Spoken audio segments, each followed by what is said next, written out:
If the M3 isn't enough, find out what it's like to own a Dinan modified M3. Today we'll take a detailed look at the car, meet the owner Michael, find out his top 3 likes and dislikes, and discover if he recommends you buy, consider, or skip this car. Here's the download. The M Series is the motorsport performance division of BMW. M3s were introduced in 1986, and since then, every 3 Series has had its corresponding M version. Michael's M3 is the 4th generation and was introduced in 2007 and is based on the E92 platform. It's also offered as a convertible. So let's take a detailed look at this car.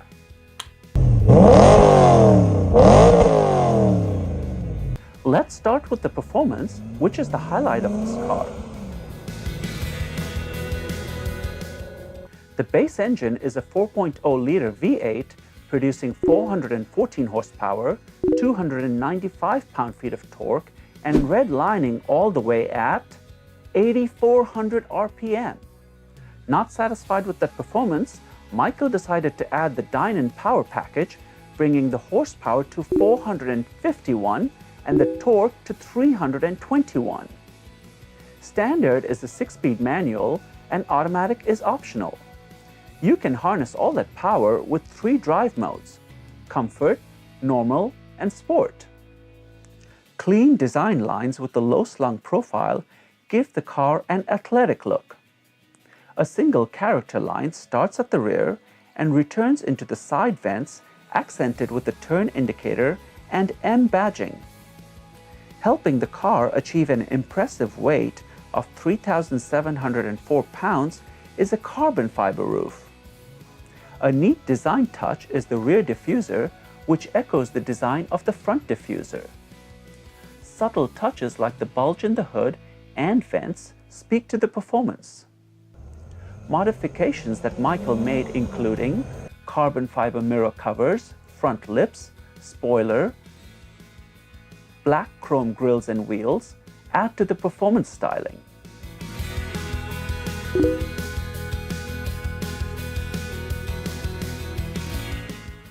Inside, you'll find no-fuss styling. The dash is clean and functional with carbon fiber accents. The infotainment screen is nicely integrated. Seats are finished in leather with extra bolstering for when you go flying around the corners. In the back are only 2 seats, but they get their own climate control. Michael's car is outfitted with the individual audio system. And in case you forget you are in an M car, there are plenty of reminders. The performance, along with the Dinan tuning, is truly quite impressive. And now, let's find out Michael's top 3 likes and dislikes, starting with why he picked this car. I picked this car because I've been in love with the M3 ever since I've been into cars. Back when I was in middle school, high school, I fantasized about driving down PCH, you know, in Malibu with a girl in the front seat and 2 friends in the back, top down.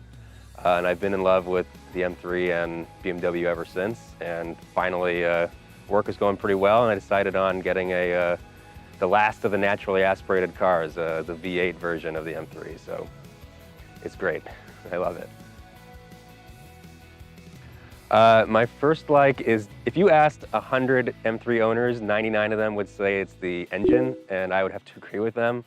It's a smooth, naturally aspirating V8, so no turbochargers, no superchargers, and it revs to 8,400 RPM, and stock from the factory makes 414 horsepower, so in a smallish car, it's a gem. It's a lot of fun to get on the freeway with that thing.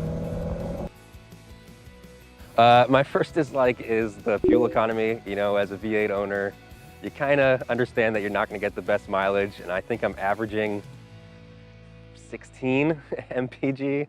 And, you know, really the worst thing about that is you have to fill up every 250 miles or so, but it is what it is.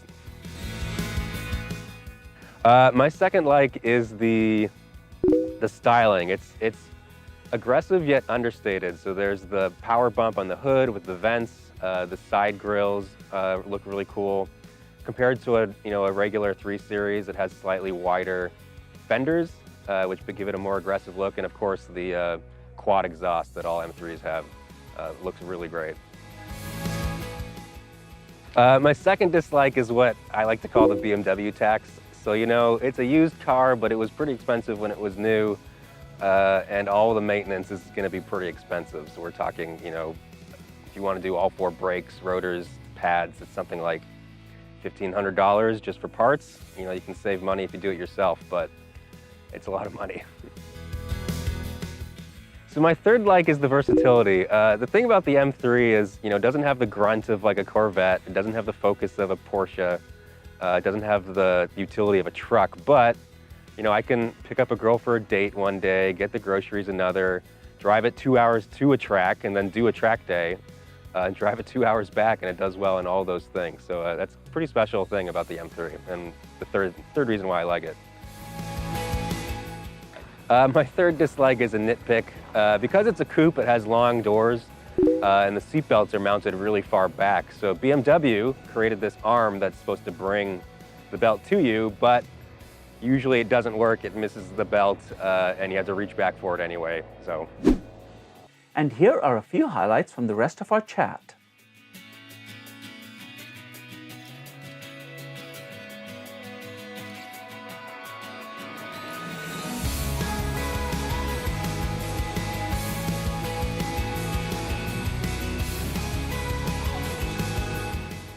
$1,500 just for brake parts. Ouch. Make sure you can afford the maintenance before you get one of these. Remember, we don't pay the drivers on the show for their opinions. To thank them, we'll make a donation to a nonprofit charity of their choice. If you'd like to be on the show, please reach out. And now, let's find out if Michael recommends you buy, consider, or skip this car. I personally would buy this car in a heartbeat, but as a recommendation, I'd go with consider. Only because, you know, this is a used car. It was expensive when it was new, and you got to know what you're dealing with getting into a car like that. So maintenance is expensive. It's a high-performance engine, which needs a lot of attention. So just know what you're getting into. And there you have Michael's recommendation. We'd love to hear from other M3 owners. Let us know your likes, dislikes, and recommendation in the comments below.